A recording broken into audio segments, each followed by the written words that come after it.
Dan, you're actually speaking with Georgia Power as the storm moves through this morning. That's all eyes on them today for sure. Yeah, a lot of people sitting at home wondering when or if they're going to lose power today. That's why I'm happy to be joined by Alicia Brown, spokeswoman for Georgia Power. Alicia, thank you for joining us on a busy morning for you.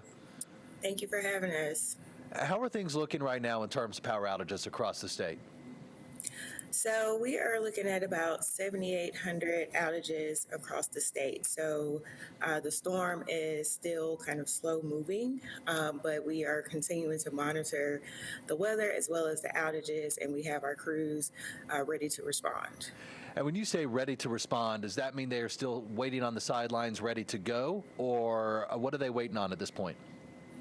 Well, as long as the weather is safe to do so, they will be working. So if there's like high winds or things of that nature where it's a little more dangerous, they may have to wait until it's safer to do so.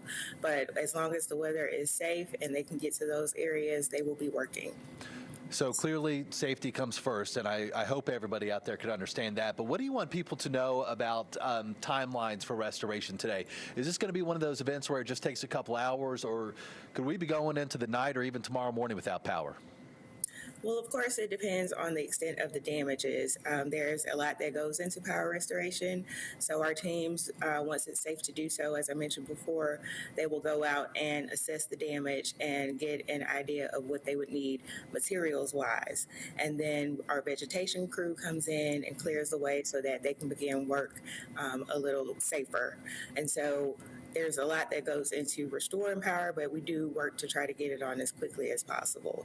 As far as timeline, of course, with storms, they are unpredictable, and we are expecting more freezing rain throughout the day and ice accumulation. So again, we have over 10,000 personnel ready to respond and get the power back on.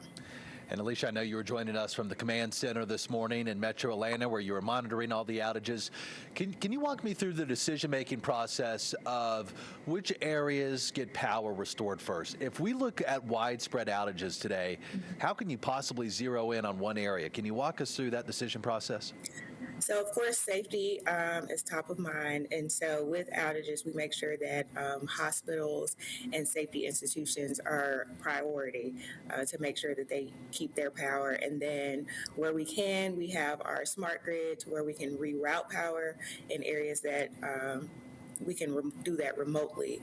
And then, of course, as I mentioned before, the extent of the damage, we try to get to those areas that we can that aren't as complex to get the power back on, and then work as quickly as possible to get those other areas.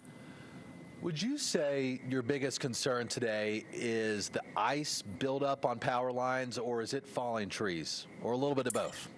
A little bit of both. So, of course, with ice, it's very tricky. You have ice accumulation that's weighing down on these tree limbs, which can cause them to break off, and take down power lines, and also ice accumulation on the line. So it's just very tricky with ice. But again, we are working to get the power back on as quickly as we can. Can you put this storm in perspective for us in your preparation for it? What was the week like leading up to this? We certainly had ample warning time. Was this different from previous storms that you've worked?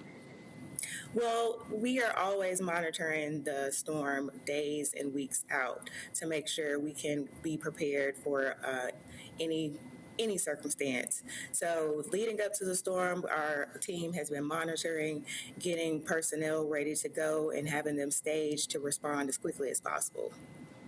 Alicia, I think my final question for you is, if folks lose power today, what should they be doing, and what do you want them to know?